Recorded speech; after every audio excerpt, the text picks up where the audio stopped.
Assalamualaikum warahmatullahi wabarakatuh. Perkenalkan, nama saya Hendri Tantioko. Nah, untuk pertemuan kali ini kita akan mengulik tentang protege ya. Nah, jadi protege itu untuk digunakan sebagai pembuatan ontologi ya, pembuatan ontologi. Nah, kalau kalian belum punya aplikasinya, silahkan kalian download dulu aplikasinya di Google, di protege.stanford.edu. Nah, di sini ada tombol download now. Silakan kalian download, kemudian ada button download for macOS atau di sini download for Windows. Nah, terus kalian tinggal no thanks, I'm already registered. Kalian nggak perlu ngeregis dari form ini, tinggal no thanks, nanti akan ke download. Nah, karena saya udah ngedownload, saya akan cancel untuk yang protege-nya ini. Setelah itu kalian buka protege. Nah, ini merupakan tampilan awal dari protege. Nah, yang perlu kalian ganti ini sebenarnya untuk iri yang bagian akhirnya. Di sini ada alamat yang bagian akhirnya, silakan kalian ganti sesuai apa yang kalian inginin. Misal di contoh ini saya akan memasukkan university. Saya masukkan iri university, kemudian saya save. Nah, ada pilihan di sini untuk save university-nya. Ada RDF, Turtle, kalian pilih tetap yang paling atas ini, yang RDF atau XML syntax. Nah, setelah di save, terus mungkin saya akan kasih nama university lagi. Nah, untuk ekstensinya pakai OWL ya, pakai OWL. Nah, setelah itu, ini merupakan active ontologinya di ini. Nah, untuk sebenarnya ini menu-menunya sudah saya show ya, sudah saya tampilkan. Nah, untuk menu-menu yang belum bisa ditampilkan, itu kalian bisa ke window, terus tabs, terus klik aja menu-menu yang belum tertampil. Nah, sebenarnya utamanya itu ada di classes, di object properties, data properties, individual by class. Sama mungkin saya akan menambahkan ontograph ini. Nah, ini aja sih. Nah, terus kalian ke classes ya. Nah, jadi di sini saya akan membuat tiga kelas yaitu dosen, mahasiswa, dan mata kuliah. Nah, cara membuatnya kalian di sini add subclass. Kalian masukkan misal di sini mahasiswa. Nah, biar dia kelasnya menjadi satu level, kalian tambahkan di sini sebenarnya add sibling class. Dosen, terus add sibling class lagi, mata kuliah. Nah, kita sudah membuat 3 kelas. Tapi jangan lupa untuk menambahkan subclass of. Jadi mata kuliah ini merupakan subclass of OWL thing-nya. Jadi terpusat di sini. Dosen juga subclass of OWL thing. Mahasiswa juga subclass of OWL thing. Nah, udah semua. Langkah selanjutnya kita udah buat 3 kelas. Kita ingin kelas-kelas ketiga ini saling terhubung. Maka dari itu kita butuh yang namanya relasi nih. Nah, cara membuat relasinya itu di object properties. Di sini ditambahkan, jadi relasinya antara dosen dan mahasiswa, contohnya itu bisa terjadi menggunakan mengajar. Dosen mengajar mahasiswa. Dosen mengajar mahasiswa. Setelah itu juga kebalikannya juga bisa, dari mahasiswa diajar oleh dosen. Nah, di sini tambahkan yang add sibling property, diajar. mengajar, diajar, terus relasinya antar dosen dan mata kuliah. Jadi dosen mengampu mata kuliah atau mata kuliah diampu dosen.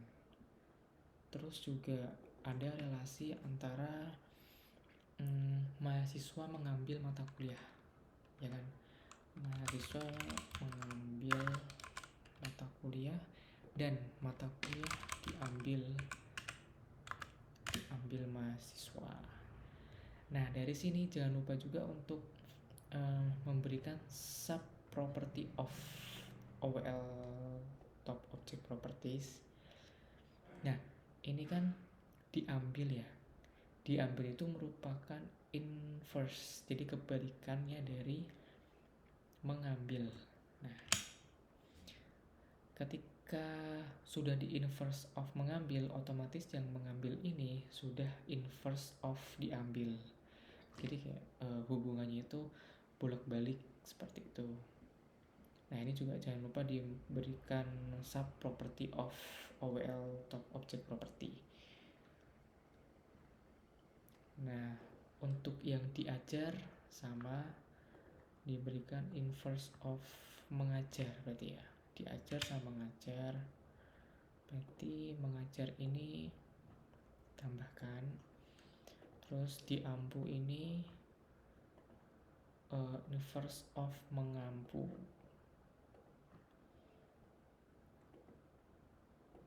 Nah, sub property of. Nah, setelah itu kita ke ini apa? Mengampu ya. Jadi yang mengampu tuh apa, ke siapa? Nah, mengampu itu domainnya, daerah asalnya dia dari dosen ya. Range-nya berarti ke mata kuliah. Ini bisa diartikan domain dosen kok diampu ya? Dosen mengampu mata kuliah kayak gitu. Terus kebalikannya berarti diampu ya. Domainnya kebalikannya berarti mata kuliah diampu oleh dosen. Gitu. Seterusnya seperti itu. Untuk diajar berarti mahasiswa diajar oleh dosen. Kalau mengajar berarti domainnya dosen mengajar mahasiswa. Oke, terus yang mengambil berarti mahasiswa mengambil mata kuliah dan diambil itu mata kuliah diambil oleh mahasiswa. Nah, setelah semuanya sudah terisi semua, sudah ada kelas, sudah berelasi. Nah, yang dibutuhkan sekarang adalah atributnya, atau di sini bisa disebutkan data properties. Nah, data properties ini sebenarnya isi dari kelasnya itu. Jadi mahasiswa tuh dia punya atribut apa aja sih, variabel apa aja sih. Nah, kita bisa setnya di sini. Misal di sini kita masukkan NIDN ya. Jadi dosen itu punya NIDN. Terus dosen itu punya nama dosen. Misalnya di sini juga kita akan tambahkan nama matkul, tambahkan nama matkul berarti nama MHS atau nama mahasiswa aja. Nah, ini dulu contohnya. Dari keempat data property ini kita set lagi sama nih sub property of OWL tim data property. Domainnya berarti nama mahasiswa itu miliknya siapa? Nama mahasiswanya itu miliknya mahasiswa. Nama nama dosen,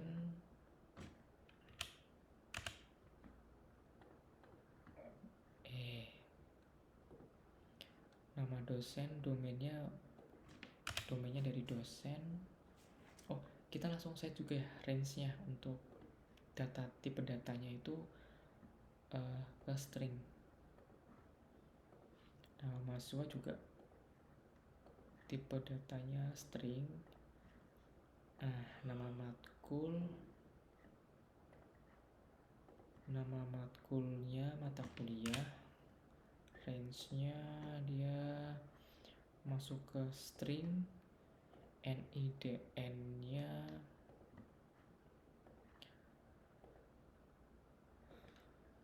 berarti miliknya dosen, terus range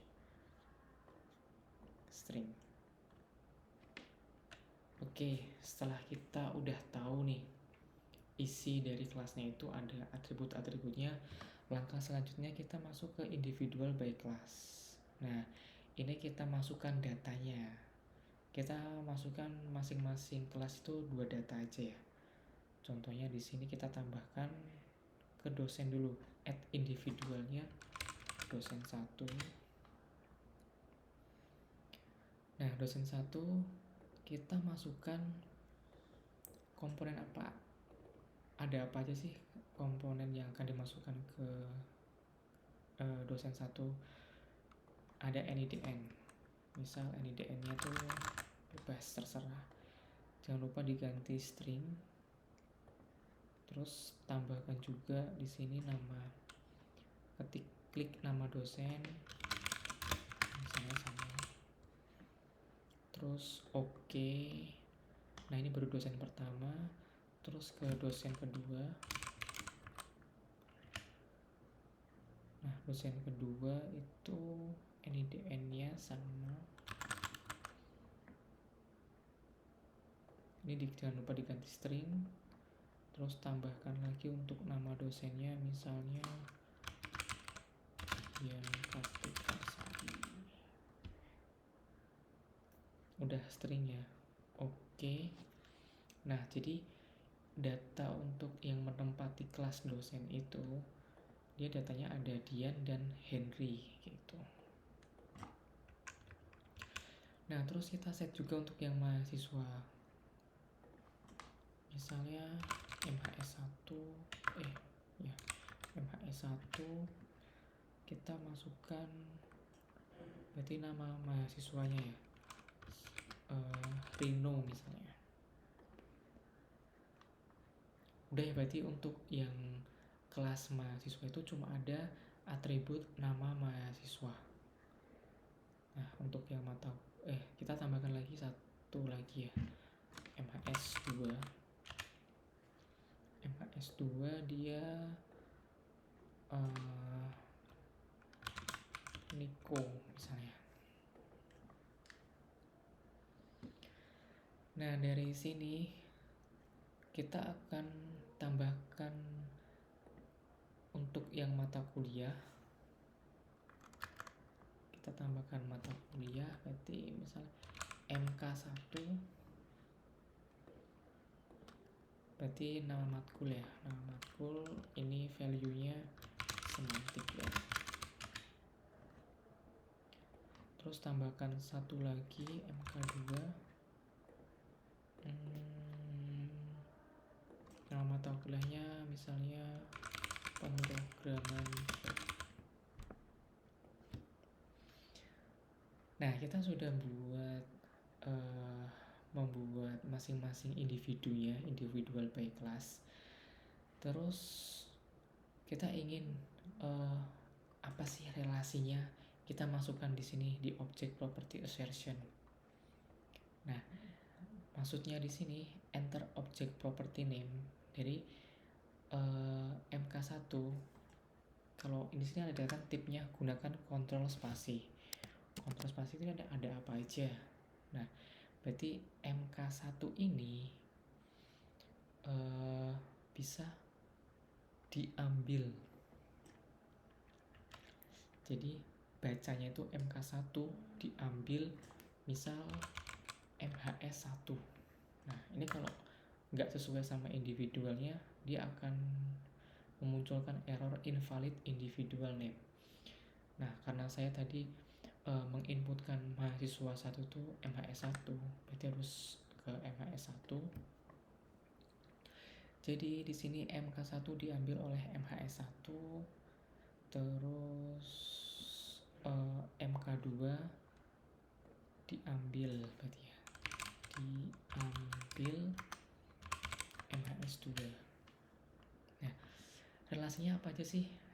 Selain diambil, berarti ada MK1 diampu oleh dosen 1 gitu. MK2 juga diampu oleh dosen 2 misalnya. Nah, ini udah berelasi. Terus kita lakukan langkah selanjutnya ke mahasiswa MHS1. MHS1 berarti di sini ada object properties mengambil, karena MHS1 mengambil MK1 misalnya.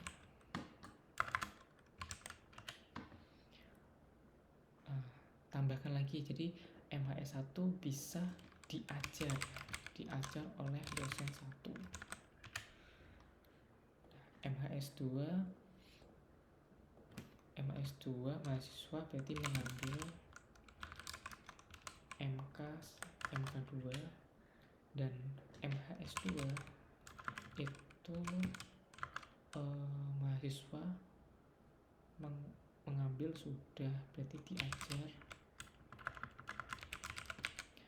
oleh dosen 2. Oke, seperti itu. Terus ke dosennya juga sama, berarti dosen mengajar ya. Dosen mengajar MHS1 dan juga mengampu MK1. Dosen 2